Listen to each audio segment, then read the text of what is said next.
오늘은 33과입니다. 192페이지고요. 하나님 말씀은 욥기 2장 1절에서 10절입니다. 구약 성경 762면 욥기 2장 1절에서 10절 말씀.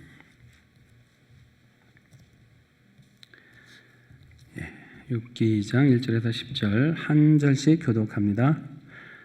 또 하루는 하나님의 아들들이 와서 여호와 앞에 서고 사탄도 그들 가운데 와서 여호와 앞에 서니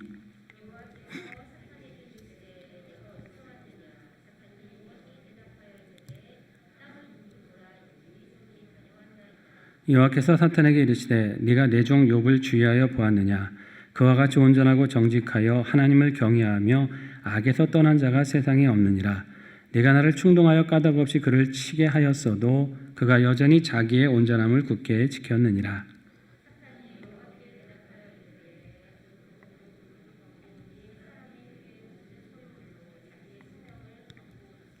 이제 주의 손을 펴서 그의 뼈와 살을 치소서. 그리하시면 틀림없이 주를 향하여 욕하지 않겠나이까.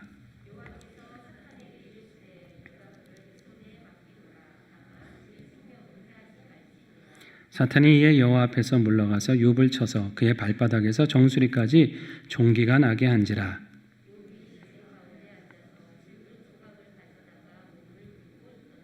그의 아내가 그에게 이르되 당신이 그래도 자기의 온전함을 굳게 지키느냐. 하나님을 욕하고 죽으라. 그가 이르되 그대의 말이 한 어리석은 여자의 말 같도다. 우리가 하나님께 복을 받았은즉 화도 받지 아니하겠느냐 하고 이 모든 일에 욥이 입술로 범죄하지 아니하니라. 아멘. 제목을 같이 읽어볼까요?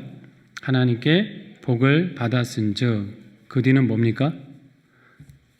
그 뒤는 뭐예요? 복을 받았은즉 복을 받고 잘 살자? 그게 아니었어요. 그죠? 화도 받지 아니하겠느냐가 이제 주제였습니다. 자, 이 오늘의 이제 핵심은 뭐냐면 결국 인생의 모든 걸 주관하시는 분은 누구냐면 하나님이시다는 겁니다. 하나님이시다.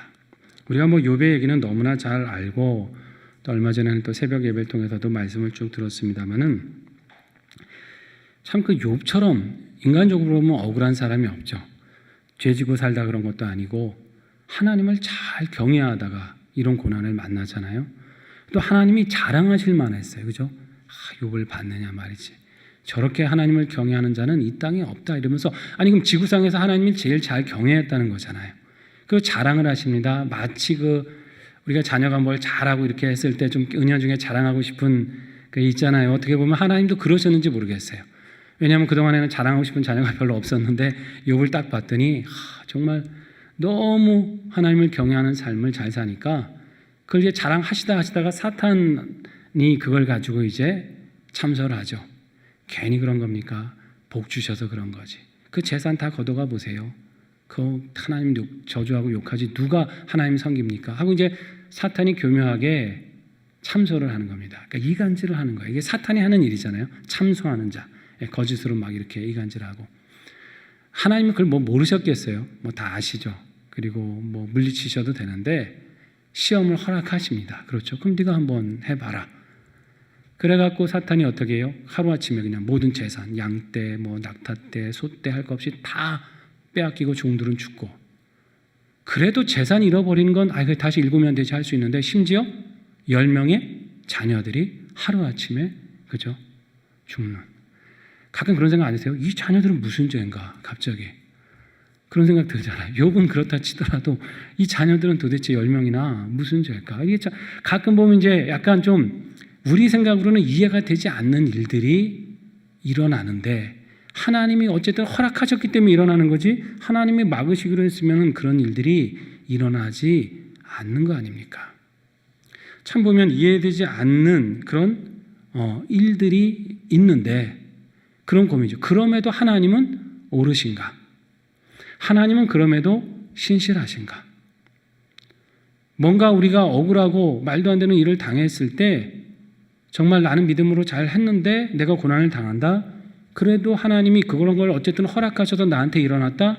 그럼 하나님 그것은 선하신 것인가? 나를 부당하게 대우하신 거 아닌가? 이런 어떤 의문과 고민들이 있을 수 있다는 거죠. 이제 그런 문제를 이제 결국 욥을 통해서 우리가 생각하게 되는데요. 이 욥 얘기하니까 어떤 분들도 그런 분들이 있어요. 꼭 욥처럼 너무 의롭게 살면 저게 고난이 많구나. 나는 그렇게 살지 말아야지. 적당히, 군대에서도 적당히 중간만 해야 돼. 너무 잘 앞에 튀면 나와서 또 시키고, 너무 못하면 또 혼나니까 적당히. 나도 신앙생활도 너무 앞서지도 말고 너무 뒤처지지 않게 적당히 해야 되겠다. 여러분 그러실 겁니까? 예. 아무리 우리가 열심히 해도 아마 욥처럼은 쉽지 않을 것 같아요. 예, 그건 걱정하지 마시고 열심히 하시기 바랍니다. 적당히 하려다 보면 처지는 거예요. 열심히 하려다 해야 적당히 갑니다. 여러분 기억하시고, 결코 욥 같은 고난이 내게 임할 거라고 미리 염려해서 의롭게 살기를 주저하시는 그런 일이 없으시길 바라고요. 자, 근데 이제 여기서 그렇게인데도 욥이 하나님을 원망을 안 해요. 이것도 참 희한해요. 아니 딴 건 몰라도 인간적으로 아니 하나님 다 이해합니다. 자식은 왜 들어가십니까? 최소한 말 한마디 이렇게 나와야 되잖아요. 가끔 보면 욥이 이거 아무런 생각이 없는 사람이 아닌가. 그러니까 주신이도 하나님이시오. 뭐 가져가시니 맞긴 맞죠 그 말이. 근데 그게 남이 일어날 때 그 얘기를 하긴 쉬워도 나한테 일어났을 때 그 고백이 바로 그 자리에서 그게 가능하냐 이거죠. 욥도 보면 어떻게 보면 참 이해하기 힘든 믿음을 가지고 있다는 거죠. 하나님의 이름을 찬송 받아야 된다고. 자, 그런데 두 번째 이제 일이 나오죠. 욥이 그래도 하나님을 원망 안 하니까 사탄은 또 결국 자기 몸이 괜찮기 때문에 그런 거다. 몸이 병들어 봐라. 몸이 죽겠어 봐라. 그러면 하나님 원망 안 할 자가 누구 있느냐. 또 이렇게 또 참소를 하는 것이에요. 그렇죠? 그게 이제 1번에 나오죠. 사탄은 하나님과 우리 사이를 어떻게 한다고요? 이간질하는 거예요. 이간질. 그래갖고 어떻게 합니까? 온몸에 종기를 바라게 만들죠. 그리고 나서 그것을 어떻게 해요? 막 종기가 나니까 뻑뻑 긁어요. 이걸 하도 가리 온몸이 그냥. 여러분 온몸에 막 뭐 나보셨어요? 이게 참 힘들잖아요. 대장포진만 걸려도 막 아파가지고 통증이 엄청나다고 하는데 온몸에 이런 악창이 나가지고서 이렇게 하고 있으려니까 이게 살아도 상관겠습니까? 차라리 어떤 생각이 듣겠어요? 차라리 죽는 게 더 편하겠다는 생각 이때쯤 되면 하는 겁니다. 여러분 사는 게 더 고통인 경우도 가끔은 있어요. 그렇잖아요. 근데 욥은 어떻게 보면 그거에 가장 절정에 달한 인생이라고 할 수 있습니다. 사는 게 정말 고통인 인생. 자, 그런데도 하나님을 원망하지 않고 있어요. 그냥 긁으면서 그걸 견디고 있다는 것이죠. 자, 결국은 사탄이 결국 인간을 하나님 앞에 원망하게 하고 어떻게든 하나님과 멀어지게 하려고 하는 게 사탄의 일이에요. 근데 여러분 그런 시험에 우리가 질 수는 없다는 것이죠. 그렇죠? 고난의 순간에서도 우리는 하나님을 붙들 수밖에 없다는 거예요. 왜냐하면 그걸 해결하실 분은 결국 누굽니까? 하나님이셔요. 내 생명을 살리기도 하고 죽이실 수도 있고 구원하시는 분은 하나님이시다라는 그 믿음만큼은 어떤 상황에서도 잃지 않아야 한다는 것이에요. 사탄이 우리에게 충동질할 때가 있습니다. 마치 하나님 앞에 우리를 고발하는 거죠. 저 사람은 구원받을 자격 없습니다. 맨날 저렇게 죄만 짓지 않습니까? 하나님 보세요. 회개하고 가서 똑같은 데 짓고 있잖아요. 저런 인간이 무슨 사랑할 받을 만하고 구원받을 만한 인생입니까? 우리를 자꾸 참수하는 거예요. 하나님 앞에. 자, 하나님이 그러면 사탄의 말을 들으시고 그래 네 말이 맞구나. 내가 저 인생을 도저히 못 봐주겠구나 이러십니까? 아닙니다. 여러분 끝까지 기다리시고 돌이키길 원하시고 우리를 구원하시는 하나님이신 줄 믿으시기 바랍니다. 사탄은 또 우리 귀에 대고도 참수할 수 있어요. 네가 무슨 하나님의 자녀야. 너같이 맨날 죄만 짓고 그렇게 하나님 뜻대로 살지도 않으면서 무슨 자격으로 하나님의 자녀라 그래. 네가 무슨 하나님의 사랑을 받는다고 그래. 넌 하나님의 사랑 받을 자격 없잖아. 믿음의 사람들에게 이렇게 속삭일 때가 있다는 거예요. 여러분 이 참수에도 결코 속지 마시기 바랍니다. 사탄이 그 무엇이라 해도 우리는 하나님이 사랑하시는 자녀요 복 주시는 자녀입니다. 그걸 어떻게 알 수 있어요? 그 아들의 피로 우리를 사셨잖아요. 그 누가 자기 아들의 생명으로 다른 사람을 구합니까? 아들보다 우리를 더 사랑하신 거죠. 어떻게 보면 그 순간만큼은. 그렇기 때문에 결코 사탄이 우리를 참소하고 하나님하고 멀어지게 하고 너는 사랑받을 자격이 없다라고 아무리 참소해도 여러분 그것에 우리가 흔들리지 않아야 된다는 것이에요. 오히려 그럴수록 더 담대히 하나님의 사랑의 끈에 매여 있어야 되는 겁니다. 자, 그런데 2번도 같이 한번 읽어볼까요? 2번에 뭐라고 되어 있어요? 하나님을 인정해야 합니다. 그랬잖아요. 자, 이 온몸이 이제 종기가 나서 긁고 있으니까, 자, 9절에 보니까 그의 아내가, 이제 아내는 데려가지 않으셨어요. 있었는데, 당신이 그래도 믿음 지키겠다고 지금 그러고 앉아 있느냐? 차라리 하나님 욕하고 죽어라. 이 아내도 보통은 아닙니다. 아내도 너무 속상했겠죠. 재산 다 잃었지, 자식 하루아침에 잃었지, 남편은 지금 병들어 있지. 아내 입장에서도 무슨 하나님이 뭐 우리를 사랑해? 무슨 그런 하나님이 어딨어? 이제 아내의 마음은 이미 온갖 원망과 저주가 가득했던 건데 도무지 남편이 이해가 되지 않았던 거예요. 그러니까 원망하고 죽어라 차라리, 이 얘기를 하는데, 자 10절에 보십시오. 욥이 뭐라고 하냐면 그대의 말이 한 어리석은 여자의 말과 같도다 그랬어요. 욥이 굉장히 온유한 사람입니다. 이 말 보세요. 보통 우리 같으면 어떻게 해요? 우리 집안에서 같이 사시는 남편들 같으면 이런 경우에 무슨 쓸데없는 소리 하고 있냐고, 여자가 말이지, 쓸데없는 소리 하지 말라고 화를 내거나, 보통 이제 이렇게 나오기가 쉬울 거예요. 아니면 이 어리석은 여자 같으니라고 그런 말을 하냐고. 욥이 뭐라고 하냐면 그대의 말이 한 어리석은 여자, 그러니까 이 아내를 어리석다라고 말하는 게 아니에요. 지금 어떤 어리석은 여자의 말과 같이 그대가 지금 말을 한다. 쉽게 말하면 그거잖아요. 우리가 뭐 상대를 비방할 때 그 잘못한 행동이나 말만 가지고 얘기를 해야 되는데 그 사람 자체를 왜 잘못된 말을 해? 이래야 되는데 왜 이렇게 어리석어? 그러니까 사람을 이렇게 어리석게 만든다든지, 그건 나쁜 말이야 이래야 되는데 왜 사람이 나빠 하고 그 사람의 인격을 나쁘게 만든다든지, 이러면 이제 이게 다툼이 커지는 거잖아요. 욥은 여기서도 아내를 어리석다라고 표현하는 게 아니에요. 그 말은 어리석은 사람들이 하는 그 말과 같은 그 말을 왜 당신이 하고 있어? 당신은 그런 사람 아니잖아. 어떻게 보면 이제 이런 전제를 깔고, 그러니까 욥은 기본적으로 굉장히 지금 믿음과 인격에 있어서 상당한 경지에 있는 사람인 것은 분명합니다. 굉장히 온유한 사람이죠. 자, 그러면서 결론을 뭐라고 하냐면 하나님께 복을 받았으니까 화도 받지 아니하겠느냐. 자, 이게 욥의 믿음이었습니다. 그럼 이게 이해가 되십니까? 복은 좋죠. 우리가 받고 싶죠. 근데 화를 받고 싶어요? 고난을 받고 싶습니까? 그런 사람 누가 있어요? 근데 내게 복 주시는 분이 누구라는 거예요? 하나님. 그러면 이걸 걷어가실 수 있는 분도 누구라는 겁니까? 하나님. 걷어가실 뿐만 아니라 내게 고난을 주실 수 있는 분도 누구라는 거예요? 하나님. 매사가 그냥 하나님 중심인 거예요. 형통했을 때도 하나님 은혜. 형통하지 않고 시련을 만나면 이것도 하나님 주신 거니까 믿음으로 인내하고, 모든 순간이 그냥 하나님과의 관계에서 욥은 삶이 설정이 되어 있는 거예요. 딱 거기에 맞춰 있는 거죠. 이게 욥의 믿음인데 오늘날 사실 우리가 가져야 될 믿음이기도 한 것이에요.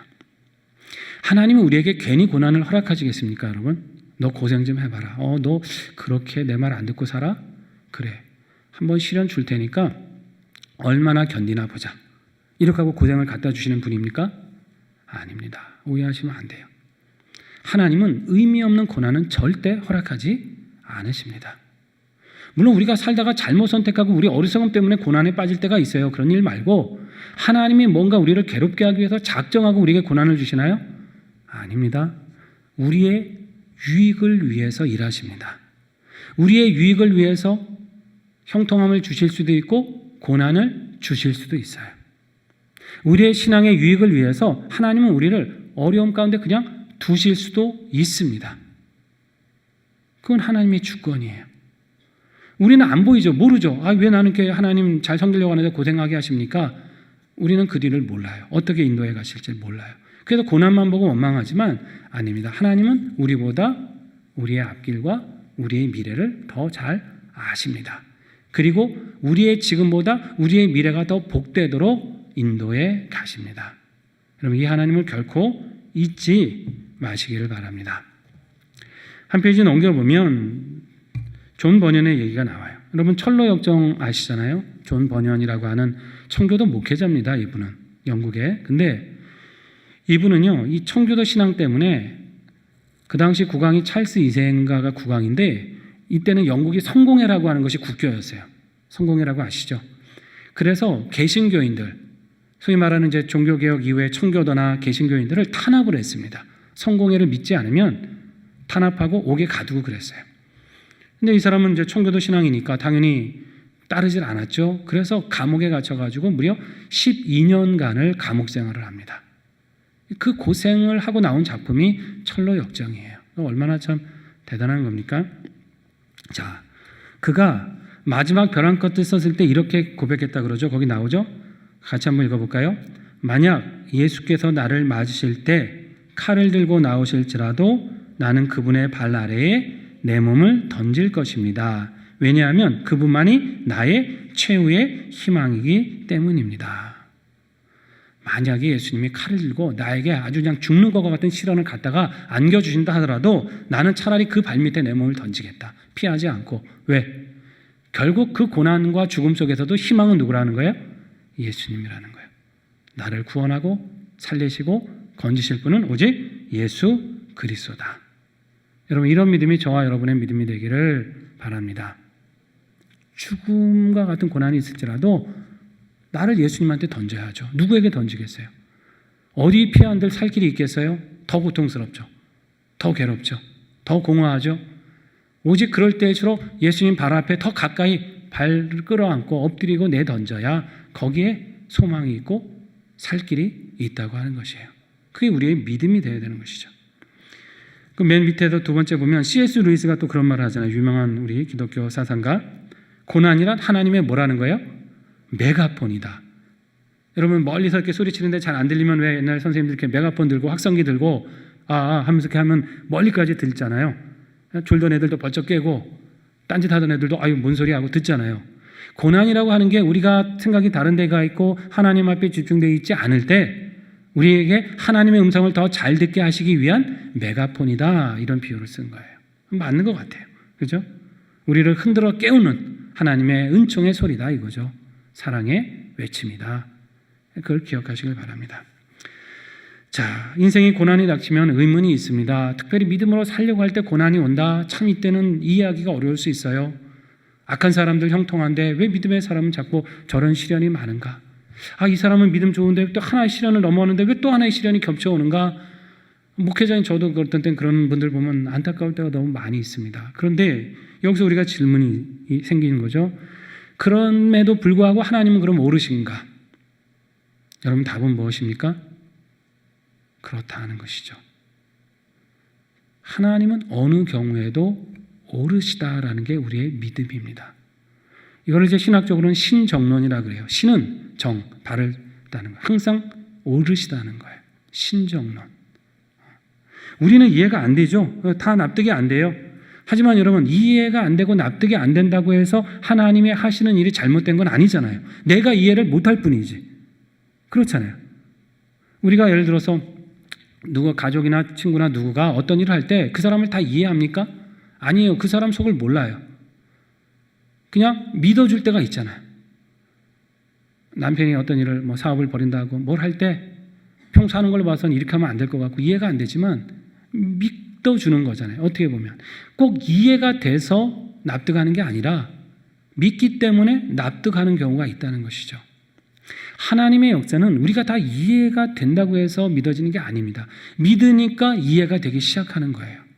순서는 그런 거예요. 내 논리나 생각으로는 납득이 안 되지만 하나님이 이 뒤에 무슨 계획이 있으시겠지. 이렇게 하시는 데는 다 이유가 있으시겠지. 라는 믿음으로 납득하면 그때부터는 이해되기 시작하고 받아들여지기 시작하고 하나님의 뜻이 보이기 시작하는 것이에요. 이 땅을 살아가면서 언젠간 반드시 그게 이해가 되는 날이 올 것입니다. 왜 그때 그렇게 고난이 있었는지, 왜 그때 그런 시련이 내게 있었는지 반드시 이해가 됩니다. 만약에 이 땅에서 이해가 전혀 안 되고 하늘나라 가면 언제 이해되겠어요? 거기선 다 이해가 돼요. 거기선 다 설명이 되고 하나님께서 왜 그리 하셨는지 우리는 명백하게 알게 됩니다. 그러니까 내가 이해하지 못한다는 것 때문에 원망할 필요가 없다는 것이죠.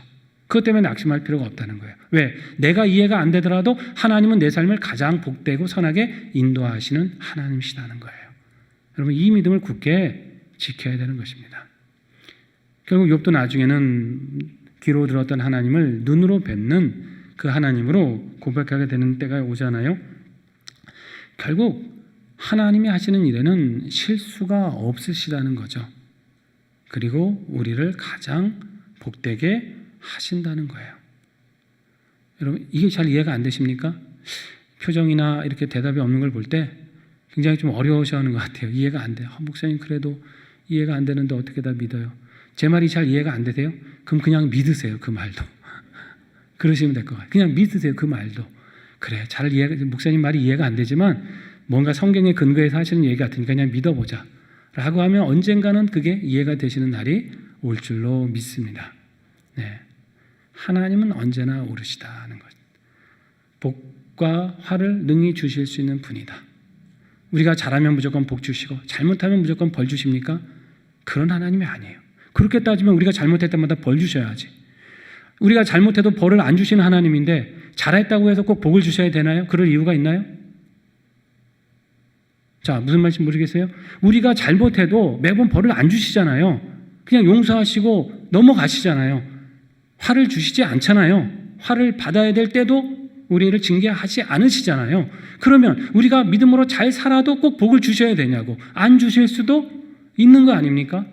그게 하나님의 주권이고 하나님의 역사잖아요. 어떻게 기계적으로 잘하면 복 주고 잘못하면 벌 주고, 이건 기계지 인격적인 하나님이 아니잖아요. 잘못해도 용서하시고 잘해도 때론 고난을 통해서 뭔가 다른 뜻을 이루어가시는 게 하나님의 주권이고 역사잖아요. 하나님은 우리 생각보다 훨씬 더 크신 분이라는 거예요. 여러분, 그것을 분명히 기억하세요. 내 삶의 주권자는 누굽니까? 하나님이시고 무엇을 하시더라도 하나님은 내 삶의 선을 이루어 가십니다.